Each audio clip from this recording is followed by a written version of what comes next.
Current Mount Pleasant Town Council member and former Mount Pleasant Police Chief Carl Ritchie has announced that he's running for Charleston County Sheriff.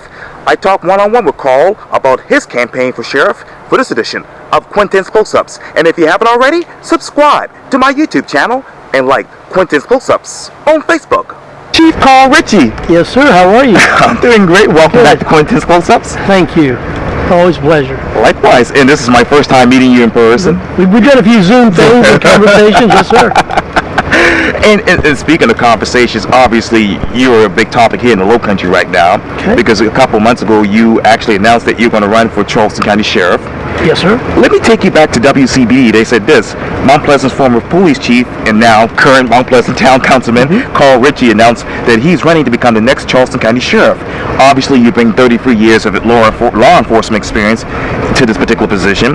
You said this, quote, "Our neighbors in Charleston County deserve service and protection from a professional, ethical, and transparent sheriff, and that is the leadership I will provide." Tell me right now, Chief, as we sit here, why Charleston County Sheriff? Why now? Certainly. This is my home. This is my county I grew up in. I'm born and raised in Johns Island. Charleston County is my home. And when I made those comments, it's about me personally. That's what I bring to the table. And right now, I think the sheriff's office is lacking some leadership, and that's just an observation I'm making. I've talked to many folks who have either retired early or just resigned, and they're losing a lot of institutional knowledge that the county needs and to provide a good, solid service. And you know, when I look at it, you know, I worked with Sheriff Cannon for many, many years, and obviously had a lot of respect for him. And Sheriff Graziano, you know, again, I respect anybody that jumps into a campaign and runs it. And you know, I had the opportunity to work with her a little while I was still chief. Right.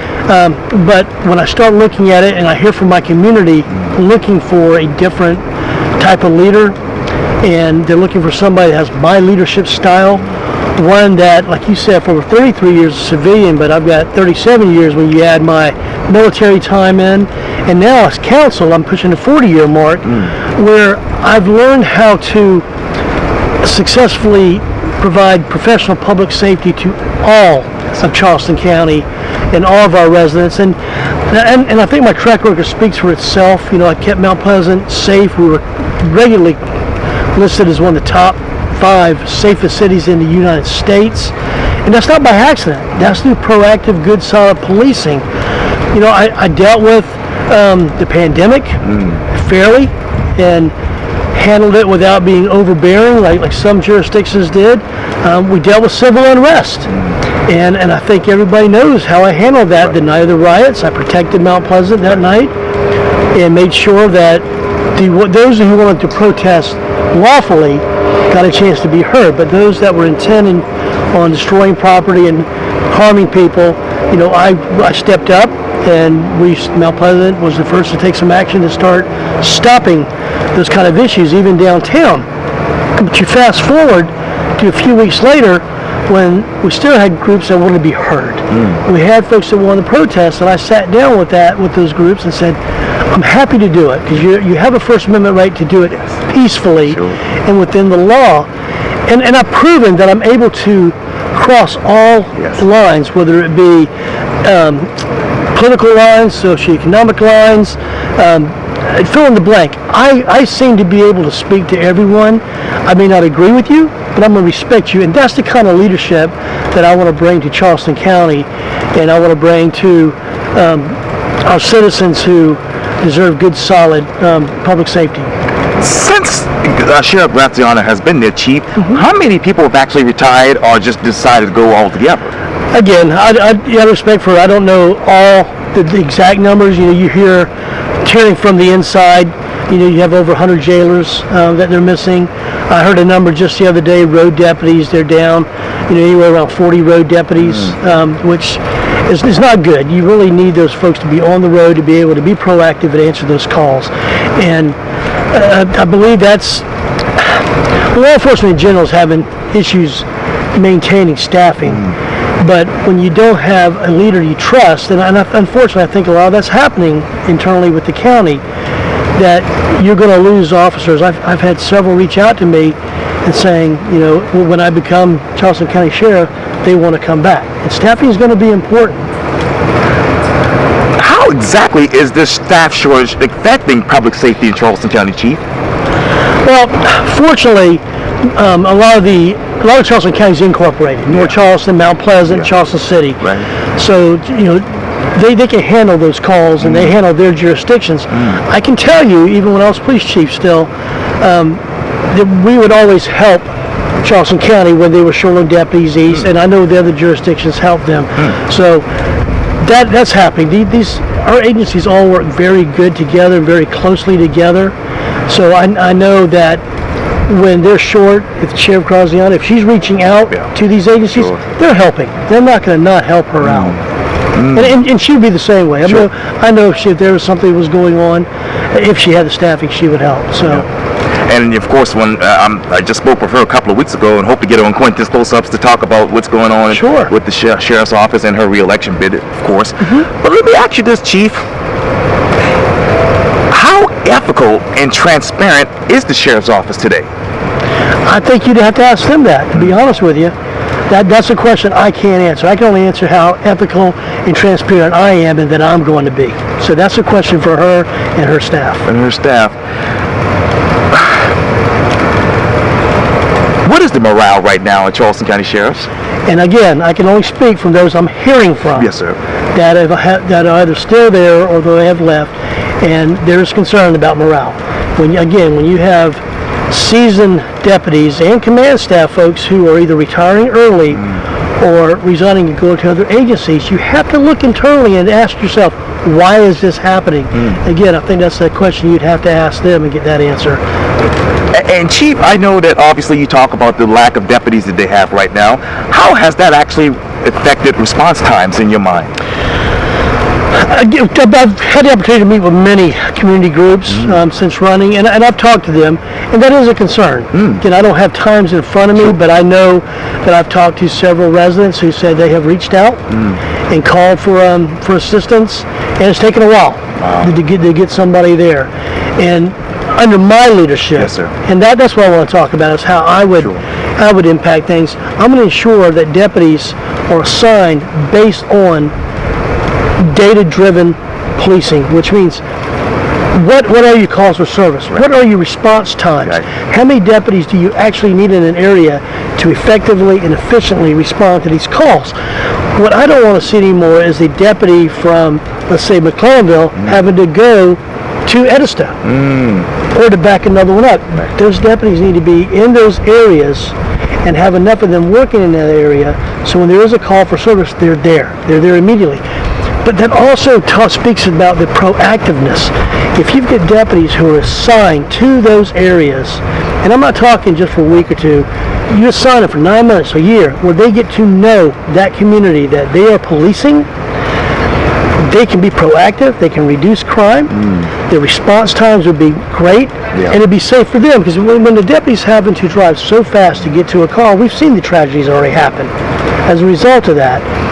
So that's what I talk about, how I would approach it, looking at what do we currently have in place, what deputies are assigned where, how are they assigned, and for how long.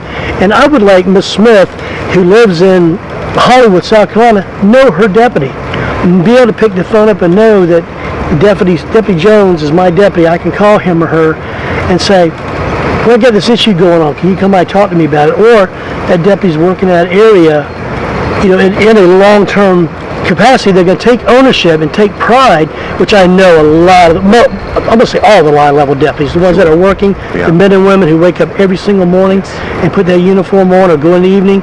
They love what they do. They love their community. They really do, and they're doing their job out there. But I want them to be where if they're patrolling the neighborhood, they know something's out of place. Or if they see mail piling up at somebody's house, they know to knock on that door. Don't be reactive. Let's be proactive, and I think that will really help things improve and go a long way with our county residents that are in the unincorporated areas. So let me ask you this: if you were to be elected to sheriff, chief, how many deputies do you want to increase by in 2024? Well, I don't want to look at necessarily increasing. I want to get the staffing back to the level it's supposed to be. And I believe that level is just over 300 plus deputies. And that's including your folks that are working The detention center. Your jail, your detention center, the court. But what I want to focus on is not increasing. I want to focus on replenishing what's already allocated and get those deputies in place. And you get those folks in place, then we could talk. If the data shows we need more deputies on the road, then I would go to county council and work with my fellow council members to say, I need this and why. You know, and let's talk about the jail for a second if Yes, we sir. can. You know, there's some issues in the jail. You see they're under a DOJ investigation right now. Again, we'll get into specifics of that, but it's going on. What this jail so badly needs is a jail administrator, someone who has done it. Which for me, when I become sheriff, I'm going to do a nationwide search for a professional jail administrator who has a proven record of effectively running a jail or detention center.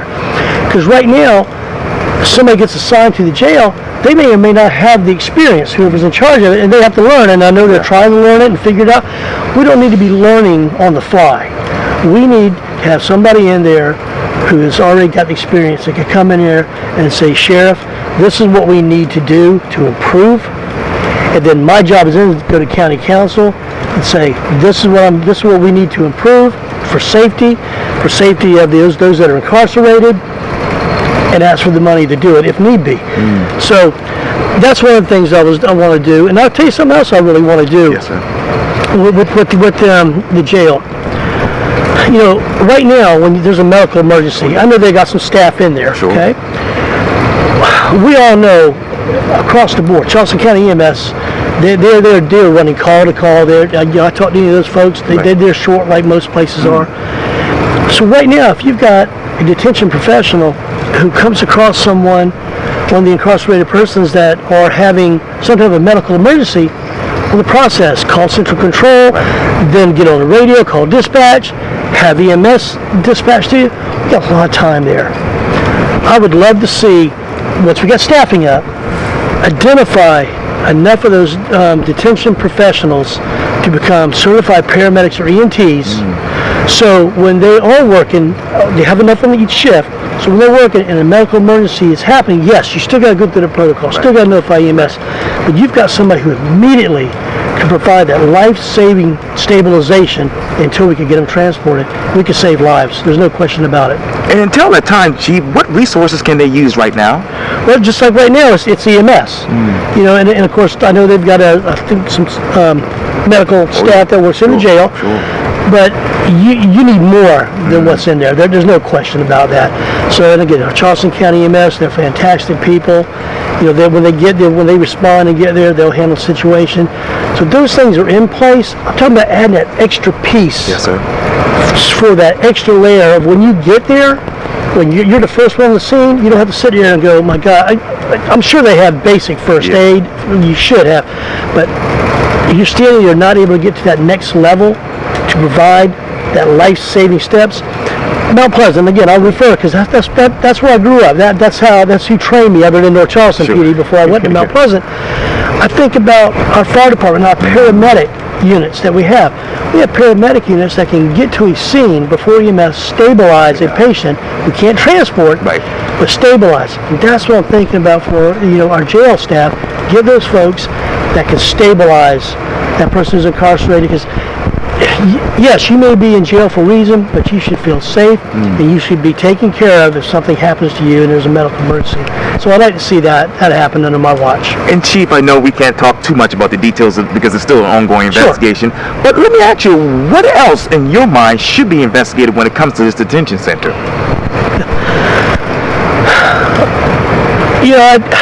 That is hard for me to answer because, again, I'm not on the inside. We see what's obviously in the news. Yes, sir. And this investigation is going to get down to the actual what's going on. So I don't like to speculate. I don't like to just kind of throw guesses at her. So I'm not going to do that. Okay. Obviously internally the staffing's got to be looked at, because if you've got the staffing that can be improved and then get the leadership in there, the right director or jail administrator, that's going to help a lot of these issues that are ongoing, that can be fixed now. But it's got to have the staffing to do it. If you don't have the staffing, you can have all these great ideas you want, but until the folks are there to actually do the job and they actually have the leadership to handle it and support them, it's not going to happen. Where is the support for these current jail staff members? Well, I mean, obviously, I think it supports the county council, that they absolutely support them. I'm not going to say the current administration doesn't support them. I would never do that. Right. I think there are some issues that can be addressed and need to be addressed more aggressively by the current administration. And let's deal with it. Let's pull off the Band-Aid and fix it. I don't like pointing fingers and assigning blame. Sure. I like finding solutions. And that's what I want to see happen. I want to see solutions, and I want to see things happen. I want to see the sheriff be able to work with our county administration and our elected officials, our county council folks. I don't like seeing this rift right now. I knew how important that was as a police chief when I worked with Mount Pleasant, that I had to have support of my town council. We may not always agree. I may not always get what I want, but I certainly got what I needed because I was able to present exactly what I needed and justify why I needed it. And these things need to be done. And it needs to stop being political. Let me put that out there too. Public safety should not be political. And if anybody's using anything as a political pawn, that needs to stop. You hear that, on some of the undertones that are concerned about this investigation being political or this is just not being political. Let's just stop and fix the problem. Let's just make it better and make it safer for those who are incarcerated and those professionals in there doing their job. So how many people are currently, Chief, incarcerated in that detention center? I don't have that number in front of me. That's something that I'm sure we can find out. Okay. I'm sure it's public record, but I don't know that at this point. And I know I'm being redundant, Chief, That's okay. But let me ask you, what aggressive solutions can be used right now in this situation? Well, and again, don't wait till I become sheriff if that's the case. What I just said I'm going to do when I do become sheriff. Yes, sir. That nationwide search to get that jail administrator. We need somebody who is a professional and has the experience, education, and training, and a proven track record of running a detention center. That's got to be number one. You've got to get the right person in there who knows what they're doing and knows how to handle a jail, and you've got to get the staffing up. And is it a pay issue? I don't think so. I hear they're concerned about not having enough people in there or enough support, and it could be a morale issue. And that's something I can't do until I get in there. Yes, sir. And that would be a question you'd have to ask for the current administration. Oh, definitely will. So what models do you want to look at right now to actually help boost this detention center, Chief? Well, I think I've kind of put it out there already. Talking about getting that trained professional in here to run the jail, and I'm currently looking at those folks that may be out there that could be potential folks to come in and run the jail for me. And you've got to get leadership in that jail. You've got to get somebody who knows what they're doing and knows how to run a jail. Until you do that, you're not going to fix anything. You've got to have a person who can look at something and okay, that's not being operated properly. That's not procedurally correct. This is what you need to do. You've got that kind of expert that can come in and say that and identify what needs to be fixed. Then you can work with your county council, your county administrator to get what it's going to take to improve that. And I know something else you want to improve, obviously, is community relations. How do you hope to integrate the community policing concept into a rapidly growing county with densely populated communities? Absolutely. And that's what I said a little while ago when you and I were talking. I want to have deputies assigned to districts or 2 zones, whatever you want to call them, for a longer period of time. And let's say 9 months to a year. I want somebody that can be there and get to know that community, who can know, like I said, Miss Jones, and know that car is out of place. I don't think that car belongs here. I like to see those kind of things happening, and you can't do that with turnover. Number one, that they're having when these deputies are turning over like they are. You have to, and you can't have where a deputy in one area also has to go respond to calls in a different area because of a shortage, you're never going to establish that relationship. You've got to be able to establish that. You know, and it takes more than just having a community unit that goes out. I've seen those, the other agencies that have tried that where they're saying, I got a team to go talk to them. Okay, that team talks to neighborhood A this week. Next month you're talking to B. You might come back and see A in 6 months. Want that person assigned to that area, to know that area, to be in that area, and where those residents can reach out and contact them and call them. And that's going to definitely improve things. But me as a sheriff, I'll do like I did as a chief. Okay. I'm always going to be leading from the front. I never sat in my office and waited for something to happen. I got out. I still have people in my community when they see me and say, hey, Chief, and I appreciate that. I remind them I'm retired now, and they always tell me, no, sir, you'll always be my chief.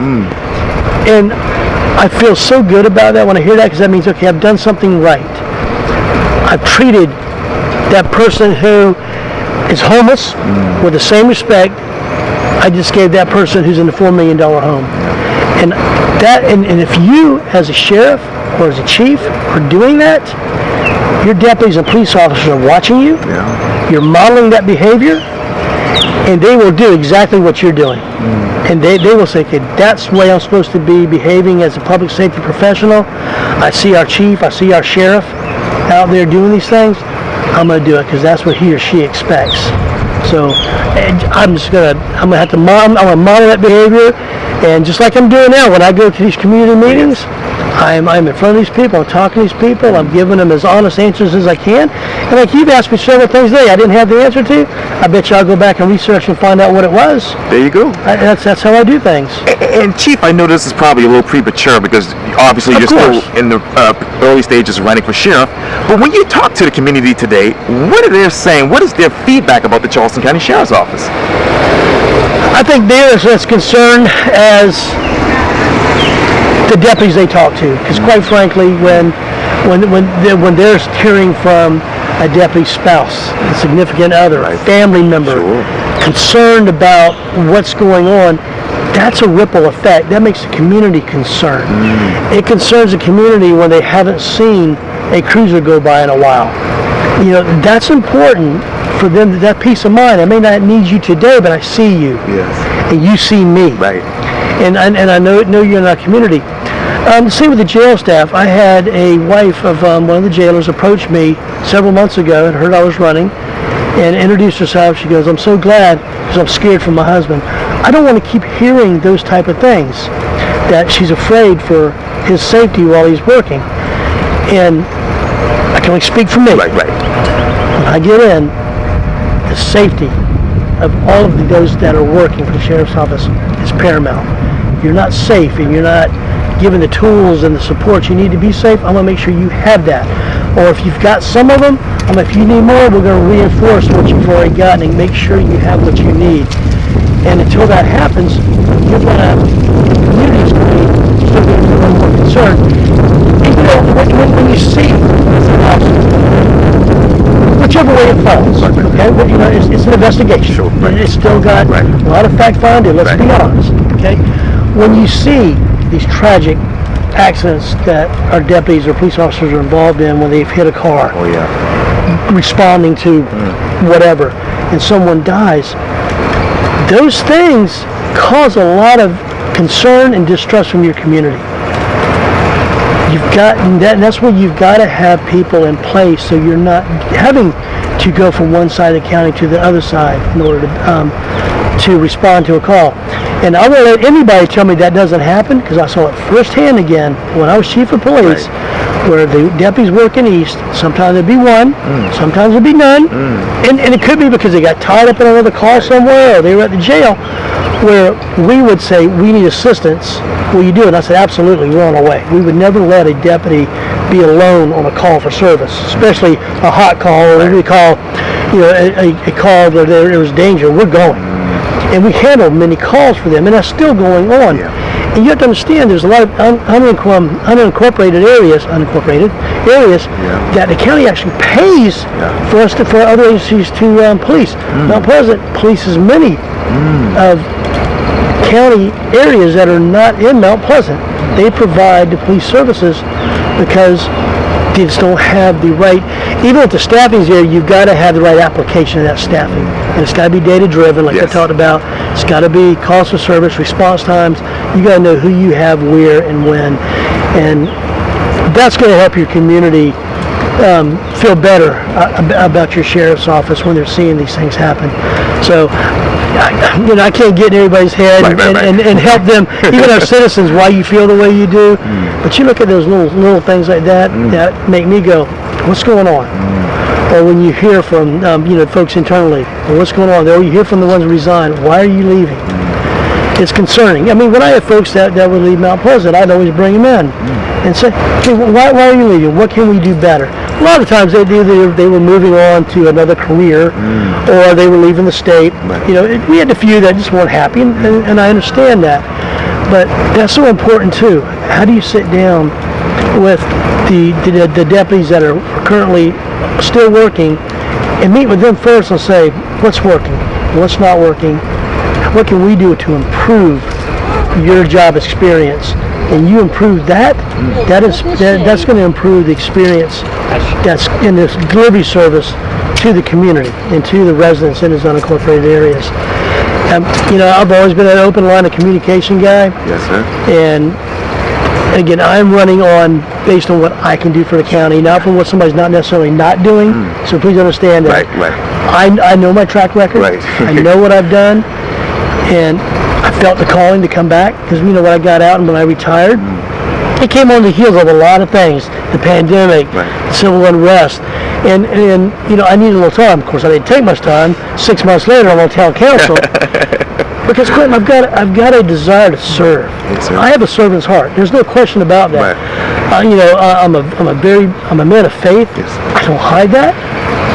I'm proud of that, and this is my calling. This is what I do. I serve and protect. I've always been that guy. I think even back in school, I was always a big guy. I was always the one that would protect somebody from the bully. I always want to protect those who need protecting. I always want to provide the highest level of service when I'm out there. That's just what I do.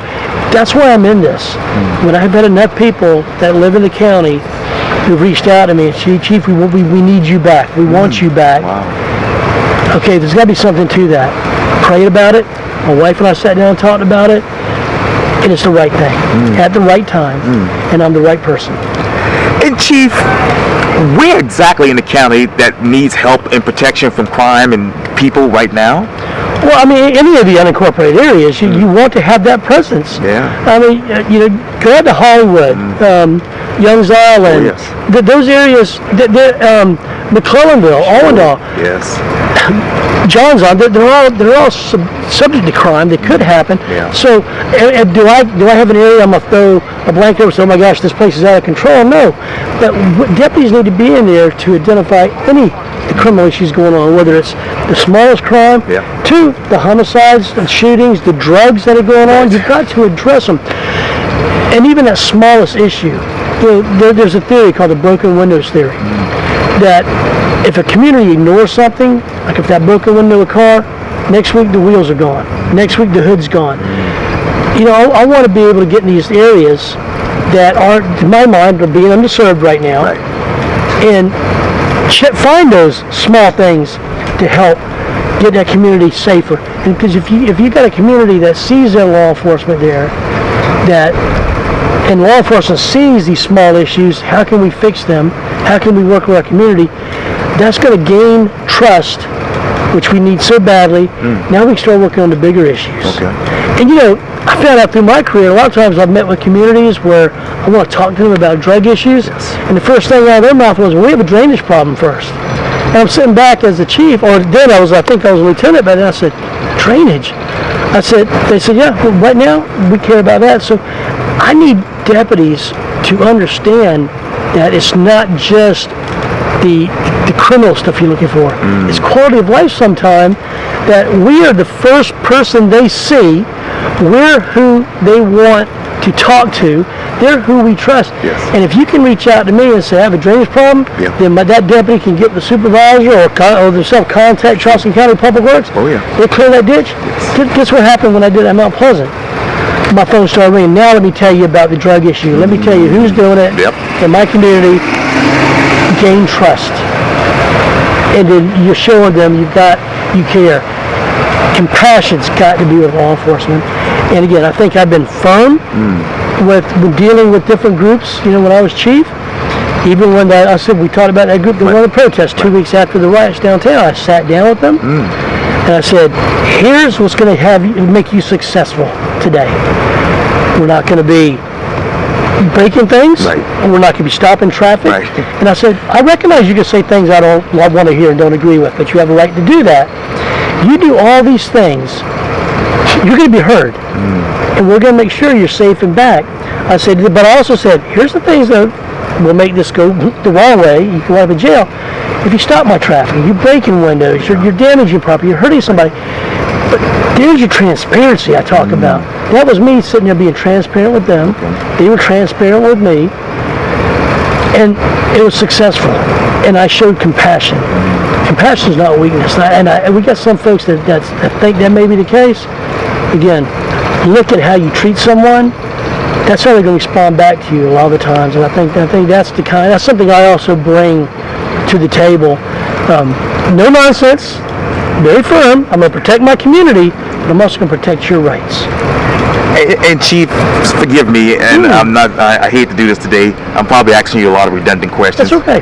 But do you believe the constituents or the residents of Charleston County actually trust the Charleston County Sheriff's Office? I think they trust the men and women on the front line. I think the deputies that are out there doing it every day, I think they have concerns, just from what I've heard through the community, they have concerns with the leadership. Wow. And that's why I believe that they've sat down with me, talked to me, and asked me if I would consider running, because they know my leadership style. And I'm talking both sides of the aisle here. This is a partisan race. Right. Be clear about that. It's a partisan race. But I've got friends that are Democrats, that are independents, that have all approached me and say, we need your style of leadership. And I know that's what I can bring to the table. And that's what's happening. So when you ask about trust, no, I believe our community trusts and respects the men and women that are in that car every day doing their job. I think there's some concerns and questions about leadership. And I think some of them need to take a really hard look in the mirror and ask themselves, did I really need to be in this position? And I'm not talking just a sheriff. Right. I'm talking anything, because there's other levels of leadership that can also step up and say, yeah, I think we need to do this. A good leader is going to listen to those folks and say, why did I get in it to begin with? I can retire, and I did retire, Quintin. I could go turn my phone off and not care anymore, but that's not what I do.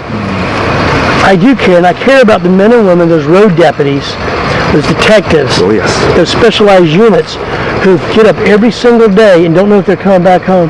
They deserve a leader who is going to be there to support them all the time and be there to go to county council and say, I need, and justify why I need it, but also to be in front of that community, be in front of their community, be in front of that camera, be very active. I'm not talking ride every call. I'm not talking, micromanage here. I'm talking about lead from the front.